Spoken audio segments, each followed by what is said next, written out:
안녕하십니까, 박종호입니다. 최근 30대 여성의 경제활동 참가율이 많이 늘었습니다. 아마 많은 분들이 체감하실 텐데요. KDI 조사에 따르면 작년 기준 30대 초반, 그러니까 30부터 34 사이 경제활동을 하는 여성들은 약 75%로 나타났습니다. 2017년과 비교해서 10% 정도 증가한 수치입니다. 35부터 39, 30대 후반 여성의 경제활동 참가율도 같은 기간 대비 3% 정도 증가했습니다. 그런데 30대 여성의 경제활동 참가율이 높아진 게 꼭 웃을 일만은 아닙니다.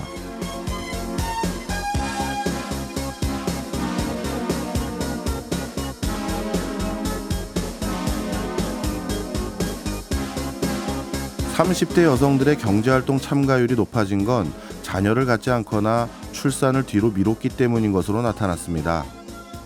KDI에 따르면 자녀가 없거나 낳지 않는 30대 여성의 증가가 현지 시점에서는 여성의 노동 참여를 높이는 긍정적인 기능을 하고 있다고 합니다.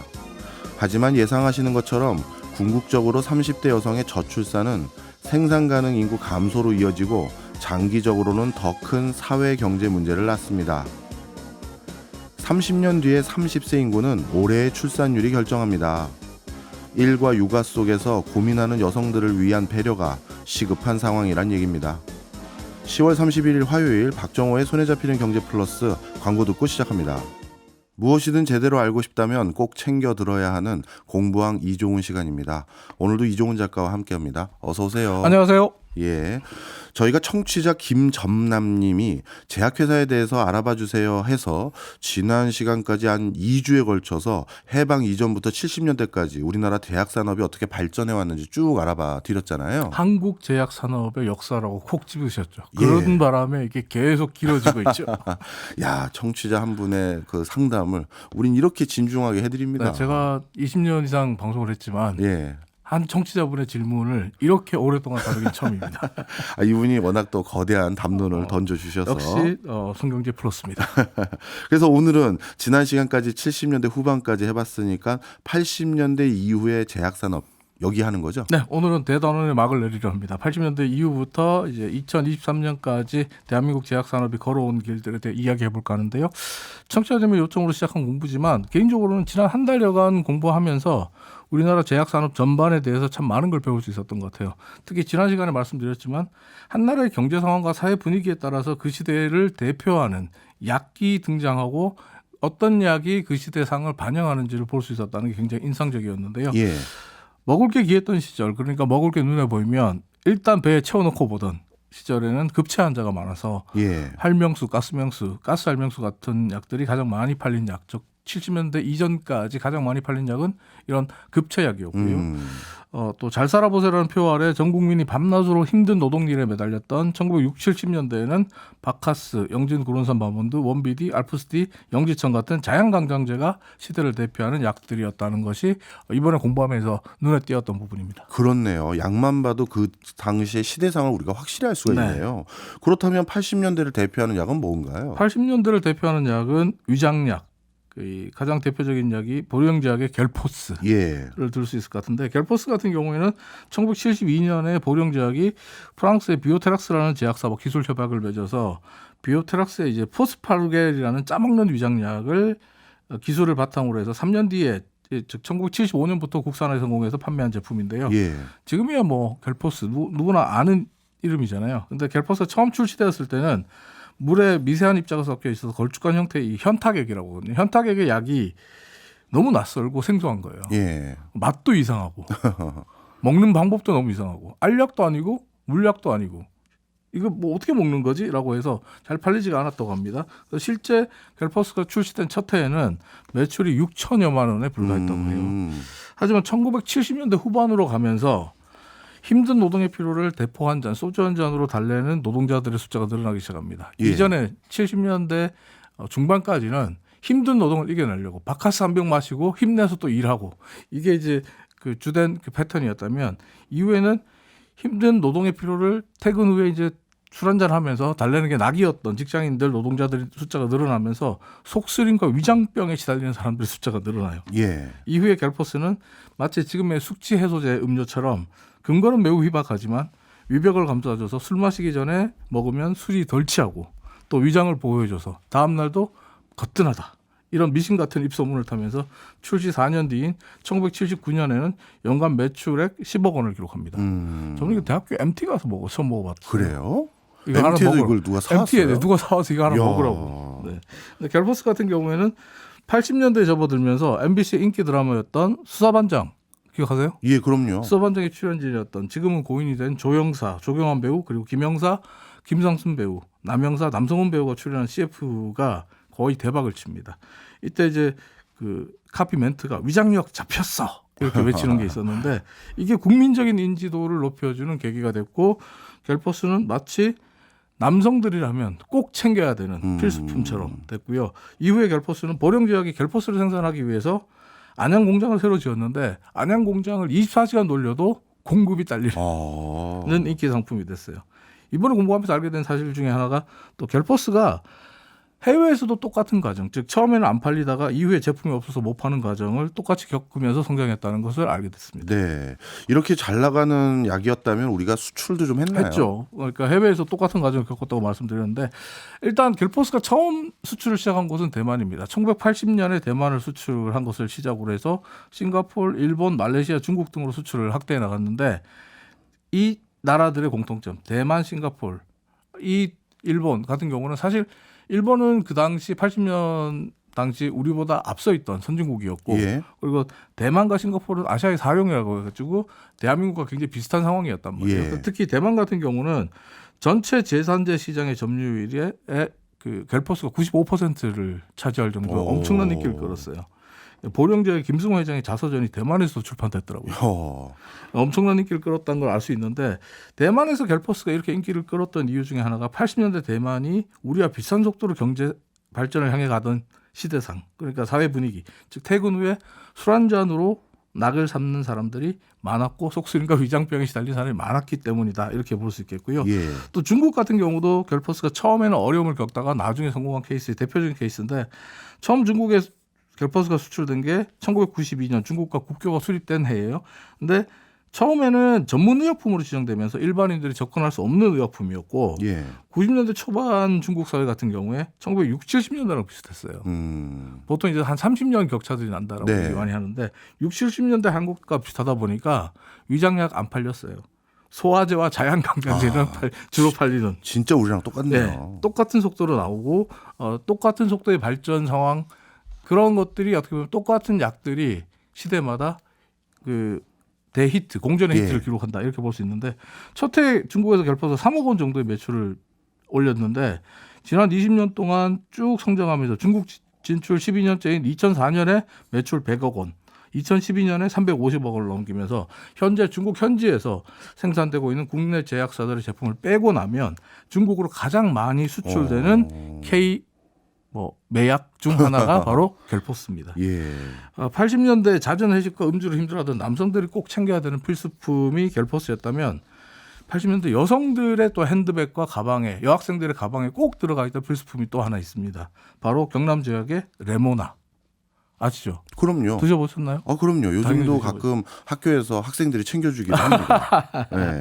80년대, 90년대 학창 시절 보낸 분들은 뭐 당연히 이 광고 아주 인상적으로 많이 봤을 것 같은데요. 레모나 걸 콘테스트도 있었고 굉장히 광고가 인상적이었고 또 물 없이 먹을 수 있는 국내 최초의 가루 비타민 C였거든요. 그러다 보니까 처음 출시 때부터 화제성이 굉장히 높았어요.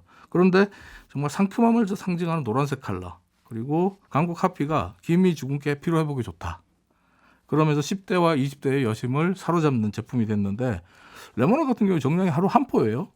근데 마치 바카스처럼 맛있다고 하루에 몇 포씩 먹는 사람들이 꽤 많았습니다. 저도 어리석었던 초창기 시절에는 그랬던 적이 있죠. 한 10개씩 먹는 사람들도 있었으니까. 그 정도는 피로 아니고요. 회복이 좋다고 해가지고 10개씩 먹고 그랬는데 다행히 비타민C는 필요 이상으로 섭취해도 소변이나 땀으로 다 배출되니까 큰 부작용은 없습니다만 문제는 이 레모나가 굉장한 큰 히트를 기록하면서 많은 한국 사람들이 비타민C가 피로 회복에 좋다는 오해를 갖게 됩니다. 아니에요?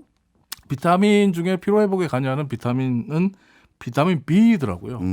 그럼에도 불구하고 한국 사람들은 레모나 광고로 인해서 비타민 C가 피로회복이 좋다라고 생각을 하게 됐고 2000년대 들어서 강동제약의 마시는 비타민 C, 비타 500의 인기로까지 이어지게 되는데요. 네. 하지만 현재 레모나나 비타 500 등은 의학 외품, 즉 약이 아니라 제약회사가 만드는 일반 식품이에요. 식음료예요.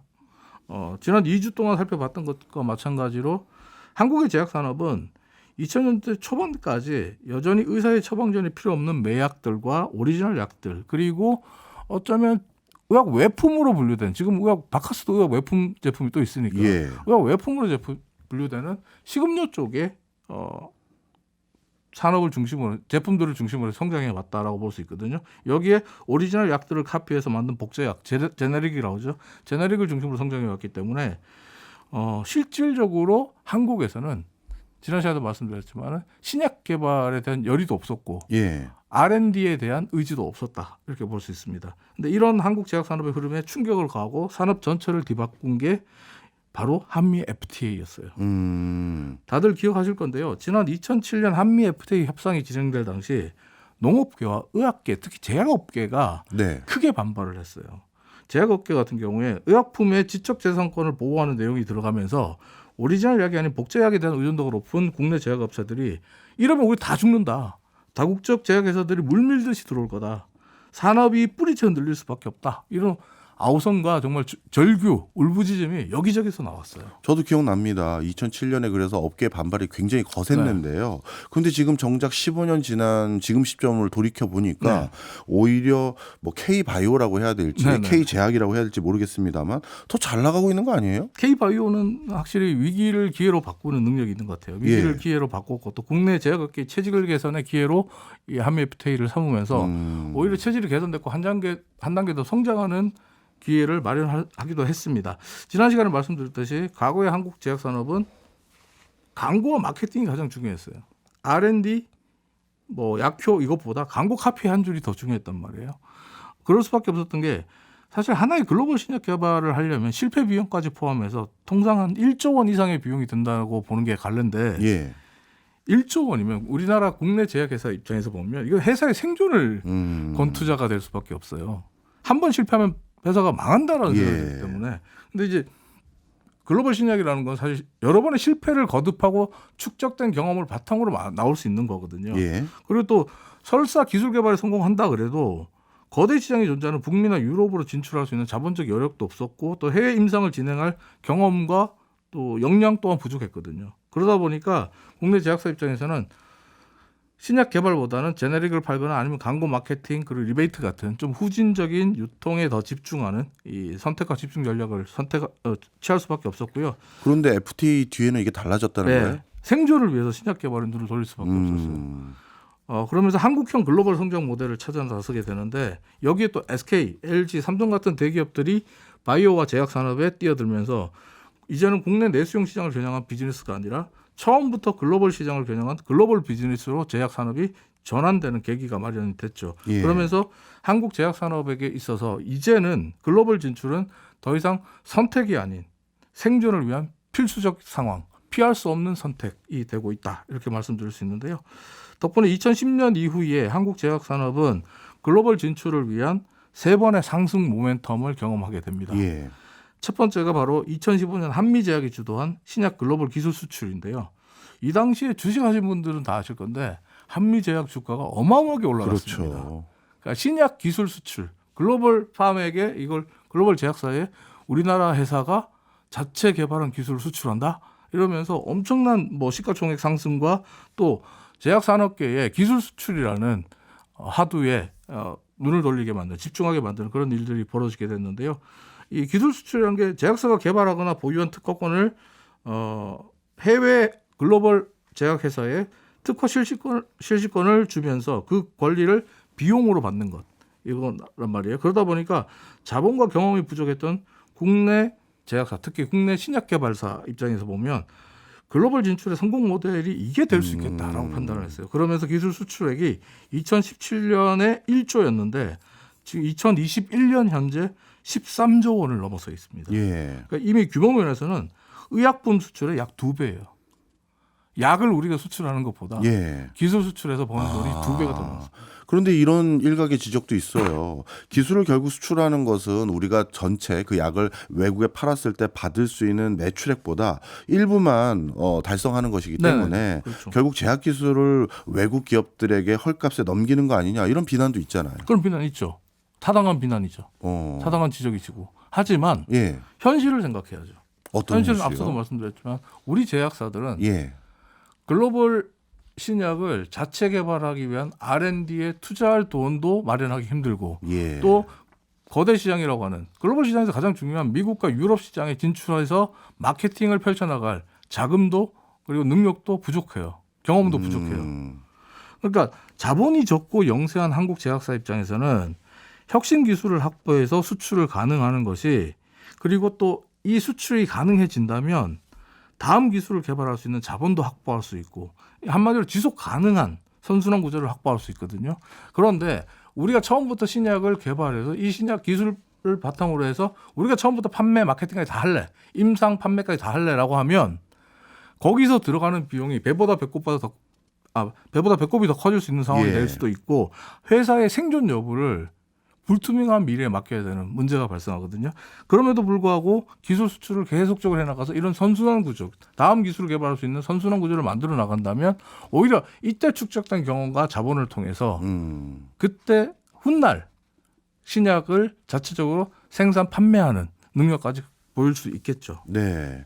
요즘 우리나라에서 제약회사 그러면 오히려 예전부터 뭐뭐 제약이니 뭐뭐 약품 이런 이름 붙여져 있는 회사들보다도 셀트리온이라든가 삼성바이오로직스, SK바이오사이언스 네. 이런 데들이 더 친숙한 데가 많아요. 그게 이제 두 번째로 셀트리온으로 촉발된 바이오시밀러 산업과 예. 그리고 위탁 생산 두 번째, 세 번째인데요. 그러니까 바이오시밀러가 두 번째, 그리고 세 번째가 위탁 생산인데 바이오시밀러 산업 같은 경우 셀트리온이 2017년부터 수출을 시작해서 예. 램시마가 대표적인 파이프라인인데 램시마 같은 경우 2018년에 단일 품목으로 글로벌 연간 처방액이 1조 원을 넘어서서 국내 최초의 1조 원 돌파한 국내 의약품이 됐어요. 예. 그리고 현재 램시마 같은 경우에서는 119개국에서 처방이 되고 있고 또 바이오 에피스죠. 사실 여기서 바이오시밀러 부분을 하고 삼성 바이오 에피스가 담당을 하는데 셀트리온과 바이오 에피스를 필두로 한 11개의 국내 바이오시밀러 회사가 미국과 유럽에 승인돼 있고 수출 규모 역시 2014년에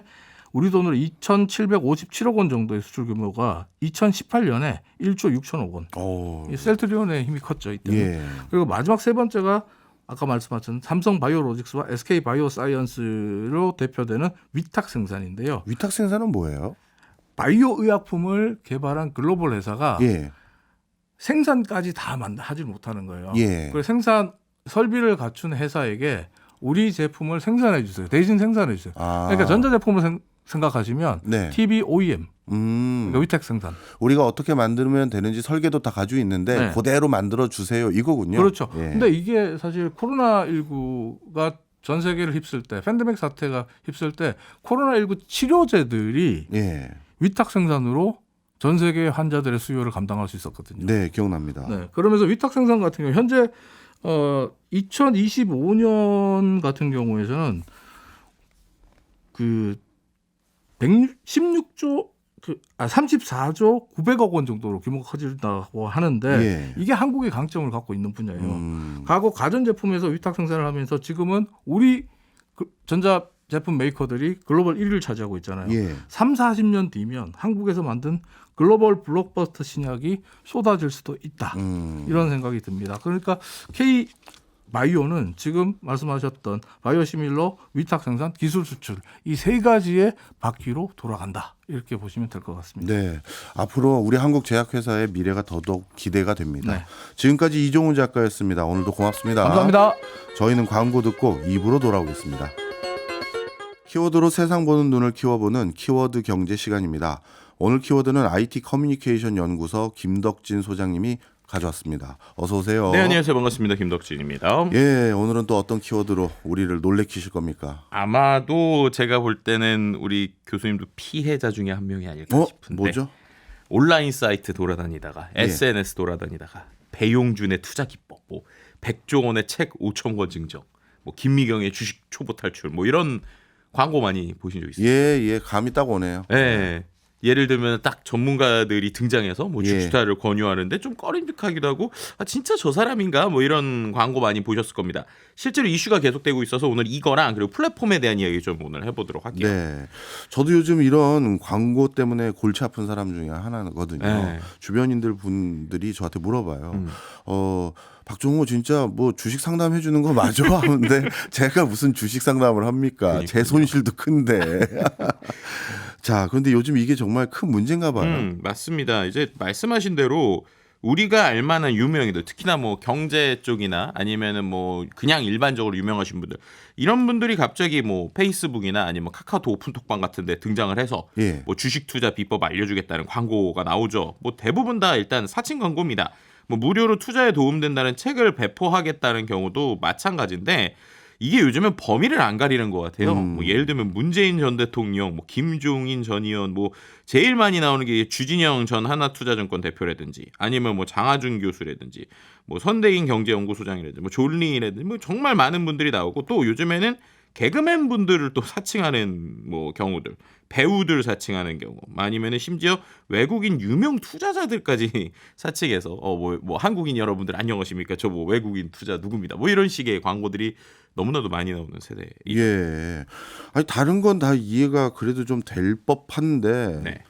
대통령은 이게 너무 생뚱맞는데. 심지어 현직 대통령이 이제 지금 뭐 유명한 정치인 중에 조금 이제 예. 이제 어떻게 보면은 어느 정도 자리 잡으신 정치인하고 같이 뭔가 사진을 찍은 거에다가 예. 가운데 무슨 책을 들고 있는 것처럼 합성을 하는 거예요. 그다음에 예. 그 책이 이제 뭐 예를 들면은 대통령과 함께한 투자 기법 뭐 이런 식으로 해가지고 이 책을 뭐 무료로 나눕니다. 뭐 이렇게 해서 링크를 누르면 이런 형태들이 상당히 광고가 많다는 것이죠. 일종의 사진과 글을 조합하는 그런 거네요. 네, 그리고 최근에는 사진과 글을 조합하는 걸 넘어서서 영상까지 조합을 하기 시작했어요. 뭐 예를 들면은 실제로 뭔가 주식 관련된 뭐 예전의 광고, 주식 정보 서비스가 있으면 그걸 앞에다가 틀고 뒤에는 뭔가 이제 본인들이 뭐 링크를 누르면 뭐 이런 걸로 도와준다. 그래서 앞에는 교묘하게 넣고 뒤에는 넣고 뭐 이런 식의 형태들이 지금 상당히 많아지고 있는 상황이죠. 예.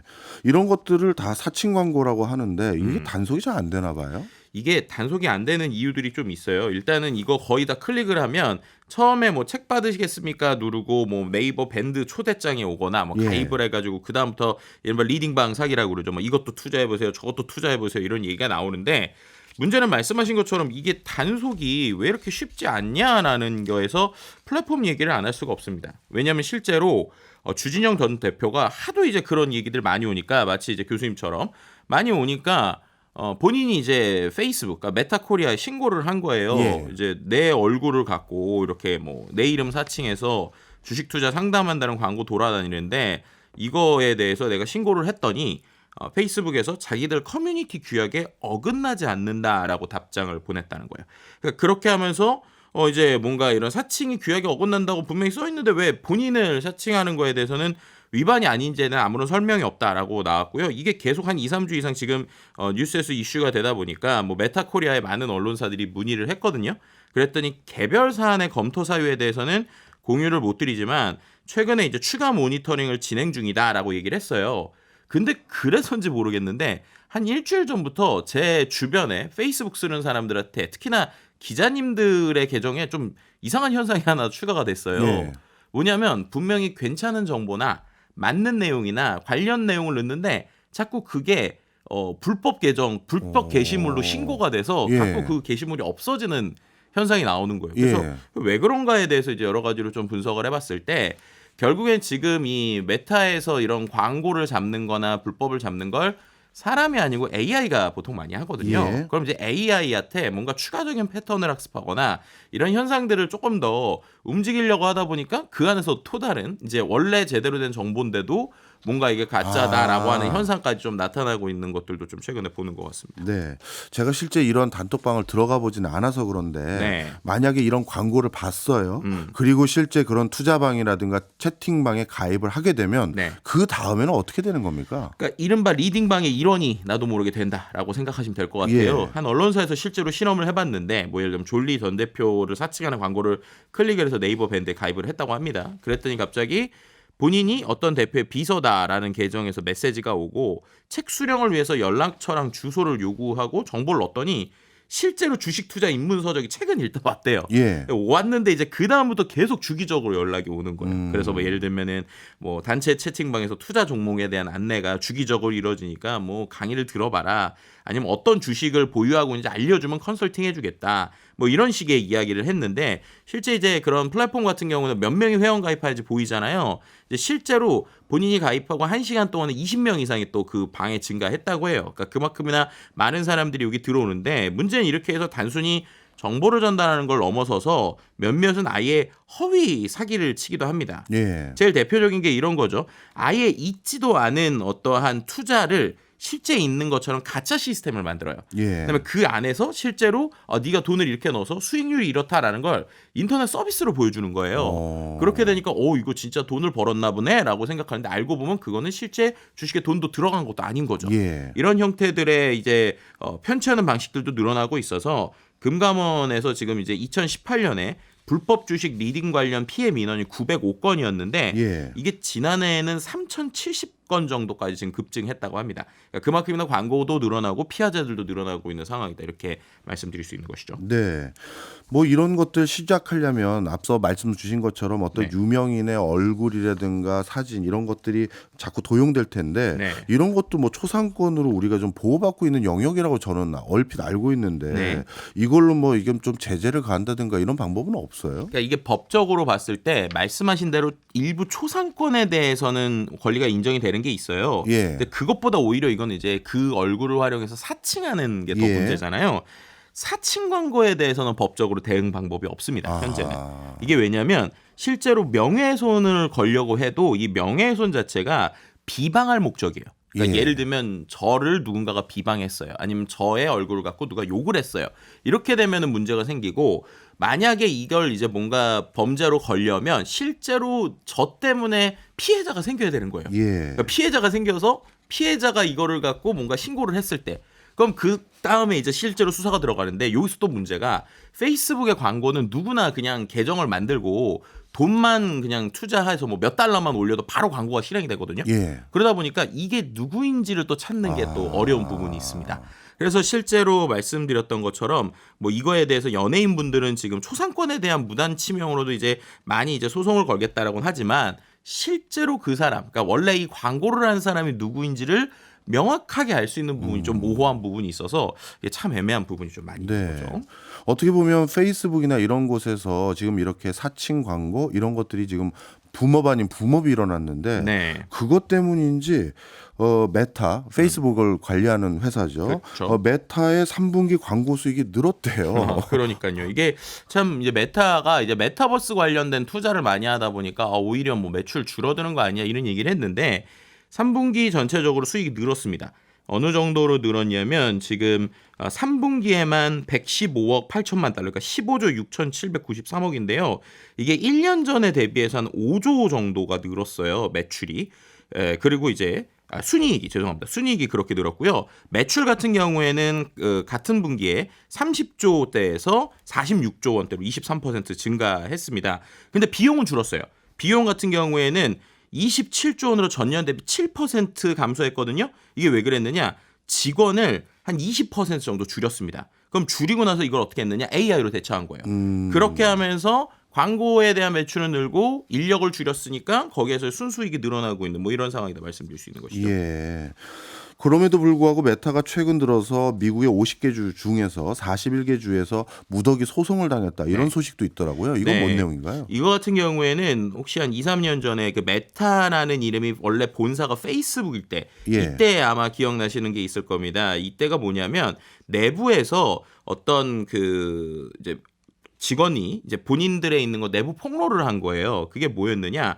메타가 미성년자들에게 페이스북과 인스타그램이 좀 유해하다는 사실을 알고도 그걸 방치했고 오히려 그들이 그걸 쓸 수 있게 반복적으로 설계했다. 심지어 10대들을 위한 인스타그램을 전용으로 만들려고 했다. 이런 것들이 폭로가 됐었거든요. 예. 그래서 이제 막 상당히 이슈가 됐었고 그것 때문에 이제 페이스북이 이름을 메타로 바꾸기도 했죠. 근데 이제 이러한 누적된 내용 때문인지 실제로 이번에 캘리포니아 주나 콜로라도 중 말씀하신 한 41개 주가 메타가 페이스북과 인스타그램이 강한 중독성을 유발해서 어린이와 10대 정신건강에 피해를 주고 있다면서 실제로 소송을 제기한 거예요. 그래서 아예 알고도 그렇게 만들고 반복적으로 사용해서 부정적인 영향을 미쳤기 때문에 이 부분에 있어서는 이제 어떻게 보면은 책임을 져야 된다라는 이야기로 이제 소송을 건 것이죠. 예, 사칭 광고도 좀 어떻게 보면 소극적으로 대응하고 그리고 유저들에게 부정적인 영향을 미치는 서비스들을 자꾸 모색하고 뭔가 사기업이라서 이런 것까지 뭐 부탁해야 되는지 모르겠습니다만 네. 그럼에도 불구하고 공공성에 좀 책임을 가져야 되는 거 아닌가 이런 생각은 드는데 최근 들었더니 뭐 캐나다에서는 뉴스 사용료에 대해서 또 네. 논쟁 중이라고요. 네, 그러니까 이것도 참 이제 하나의 플랫폼이 우리에게 자리 잡으면서 생기는 현상 중에 하나라고도 볼 수 있고 아니면 뭐 이걸 폐해 중에 하나라고도 볼 수 있을 것 같은데 예를 들면 우리나라는 네이버나 다음이라고 하는 포털이 있잖아요. 근데 아시는 분들은 아마 청취자분들은 다 아시겠지만 전 세계적으로 그 나라의 포털이 이렇게 자리 잡고 있는 게 정말 흔치 않아요. 그렇죠. 네, 반대로 말하면 유럽이나 캐나다 같은 경우 미국을 제외하고 그런 곳들은 포털이 없다면 뉴스를 어디서 대부분 보느냐? 페이스북을 통해서 뉴스를 봅니다. 예. 그러니까 페이스북이라는 플랫폼에 마치 우리가 네이버에 뉴스를 언론사들이 올리듯이 페이스북 플랫폼 안에 올리거든요. 그리고 그 안에서 뉴스를 소비를 해요.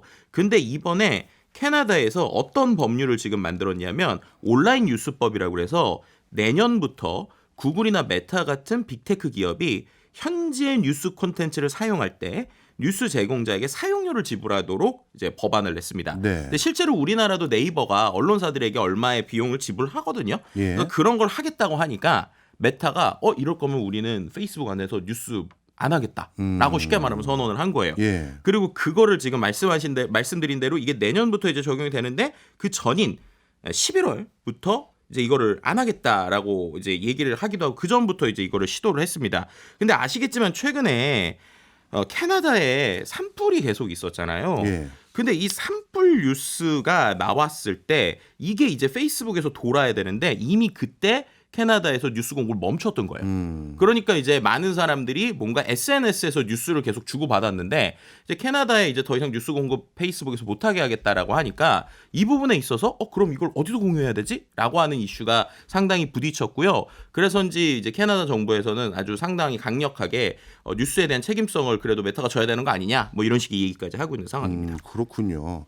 그러면 이 캐나다와 유사한 곳에서는 앞으로 페이스북에서 뉴스를 더더욱 보기가 어려워지는 현상이 점점 넓어질까요? 실제로 지금 12월부터 이제 뭐 캐나다뿐만 아니라 다양한 유럽에 있는 국가들, 예를 들면 영국, 독일, 예. 프랑스 이런 데서 페이스북 뉴스 탭이라는 게 있거든요. 예. 그 뉴스 탭 서비스를 12월 초부터 메타가 중단하겠다라고 얘기를 했어요. 왜냐하면 지금 전 세계적으로 이런 플랫폼들에게 어떻게 보면 언론사들이 이제 이 플랫폼이 생기고 나서 예전보다 경제적으로 안 좋아진 부분이 있으니까 그 부분에 있어서 플랫폼에게 돈을 받으려고 했는데 차라리 그럴 거 우리가 뉴스 공급 안 하겠다라고 하는 게 지금의 상황이라고 보시면 될 것 같습니다. 네.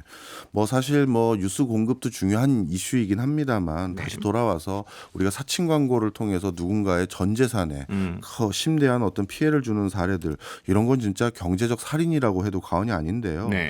이런 것들에 대해서 좀 이 메타라든가 뭐 다른 회사도 마찬가지입니다만 조금 더 적극적인 대응이 필요한 거 아닌가요? 그렇죠. 이게 결국에는 구글도 실제로 이제 뉴스에 나오는 뉴스뿐만 아니라 웹사이트들에 있는 다양한 광고들 있잖아요. 예. 그 광고들도 상당히 사칭 광고가 많아요. 그리고 외국에 있는 뭐 누군가가 갑자기 뭐 비트코인을 투자했다, 뭐 말도 안 되는 이런 얘기들을 해가지고 막 광고가 나오는데 문제는 결국 이 기업들이 광고를 통해서 돈을 버는 회사들이고 예전과 다르게 광고를 누구나 쉽게 할 수 있는 거가 AI가 한다는 거예요. 그렇게 되니까 사람의 필터를 거치지 않은 이런 컨텐츠가 나왔을 때 지금 있는 빅테크들은 이걸 아예 초창기부터 막기 어렵다. 우리가 계속 노력은 하겠지만 100% 막기 어렵다라고 하는 건데 정말 그런 것인가에 대해서 우리가 한번 생각을 해볼 필요는 분명히 있다라는 생각이 들고요. 이런 관점에서 실제로 EU 같은 경우에는 이 시스템을 강화하는 쪽으로 좀 가고 있어요. 뭐 다른 얘기긴 한데 개인정보보호법을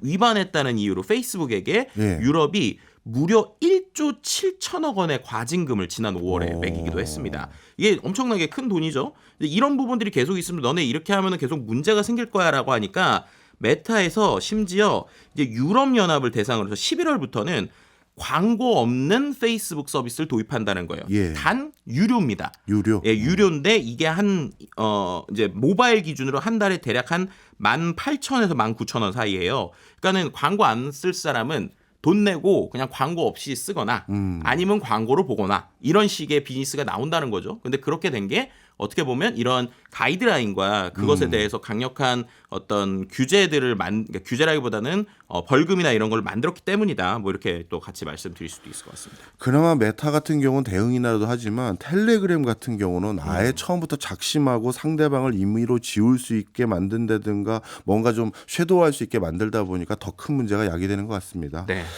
시스템 개발하시는 분들도 좀 많이 도와주셨으면 하는 바람입니다. 네. 고맙습니다. 지금까지 김덕진 소장이었습니다. 네. 지금 듣고 계신 노래는 이용의 잊혀진 계절입니다. 오늘 시작하자마자 끝곡 맞춰주신 분이 계십니다. 0995님 축하드립니다. 커피 쿠폰 선물로 보내드립니다. 박정호의 손에 잡히는 경제 플러스 내일 오전 11시 5분에 다시 찾아오겠습니다. 고맙습니다.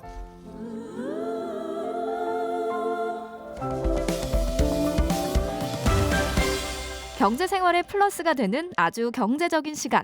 박정호의 손에 잡히는 경제 플러스.